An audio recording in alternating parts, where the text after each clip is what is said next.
Everyone, જય શ્રી કૃષ્ણ। તો આજે મહેમાન આવવાના છીએ એટલે બધી રસોઈ બનાવવાની છે। આપણે આગલા વિલોગમાં વાત કરી હતી કે મારા મામાની છોકરીને એ બધું આખું ફેમિલીને બધા સાસુની જાત્રાએ ગયા હતા એટલે બધા આવવાના છે। એટલે 15 થી 20 જણાની રસોઈ બનાવવાની છે। તો આપણે દાળ ને ભાત બધું બાફવા મૂકી દીધું છે। હજી આગળ પણ ઘણું બધું બનાવવાનું છે, એનો આપણે વિડીયો લેશું। જો આજે આપણે ભજીયા પણ બનાવવાના છે એટલે ખજૂરની ચટણી મૂકી દઉં છું।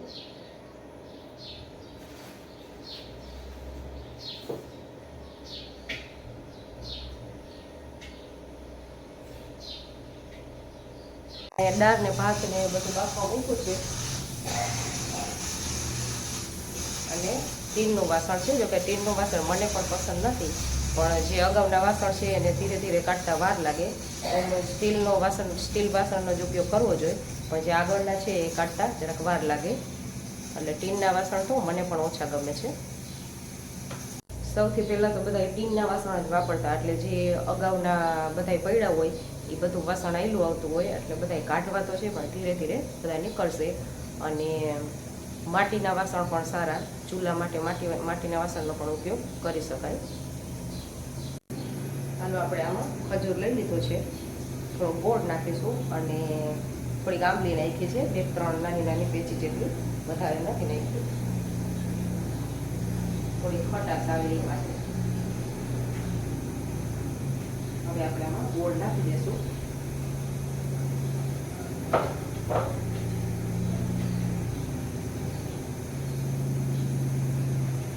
કાઈ ને હું બે વાર કહી ગઈ તો કે તે મને ક્યારે બોલાવી। જો અહીંયા જો આમ જો બધા સુધારે, જો કાચું સુધારે છે બા, પછી બાપુ શું સુધારે છે, મેથી।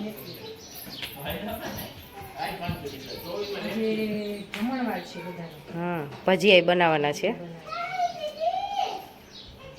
કાલે ભજીયા બનાવ્યા હતા અમે, કાલે ભજીયા બનાવ્યા હતા, તો કાલનો વિલોગ ઉતાર્યો છે, એમાં આપણે ભજીયા જ બનાવ્યા હતા। કાલે વાડીએથી બધું આવ્યું છે તાજું એન્ડ ફ્રેશ,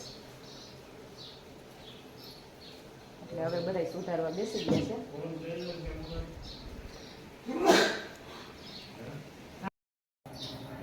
આલુ બટેકાનું શાક વઘારવાનું છે।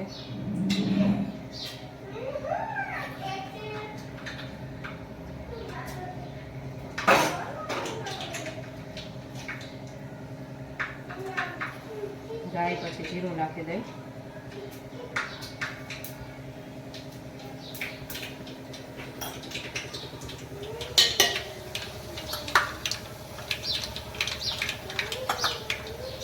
પછી હિંગ નાખી દઈ,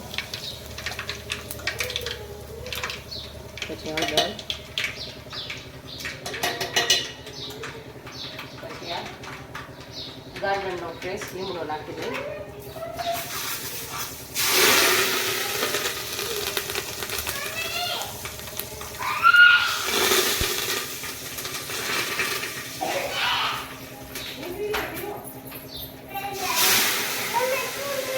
હાલો તો બટાકાનું શાક વઘારે મામાને। આજે આપણે જ્યાં જ્યાં બધા મહેમાન આવવાના છે, કેટલા આવવાના છીએ, જ્યાં ભાઈ પણ દીધે હાલો તો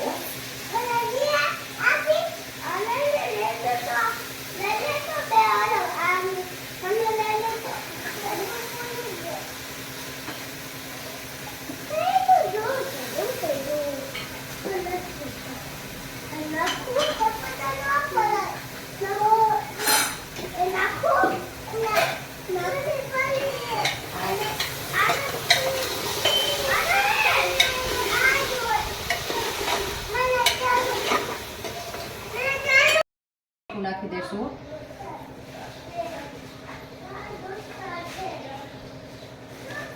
શાક જાજુ છે એટલે બધું જાજુ નાખી દઉં, ધાણા જીરું,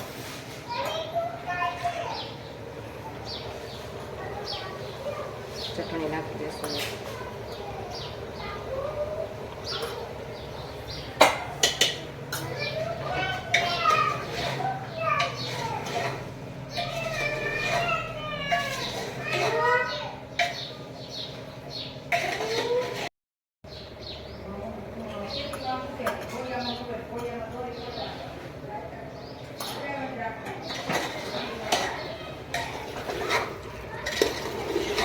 હાલો થોડોક સ્પાઇસી શાક બનાવવાનું છે.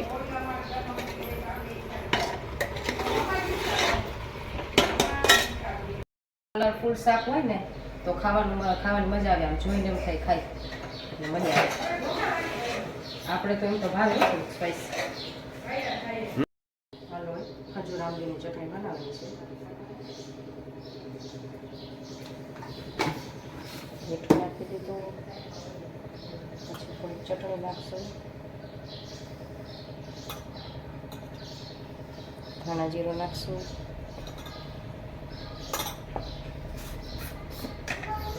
થોડોક ગરમ મસાલો નાખશું,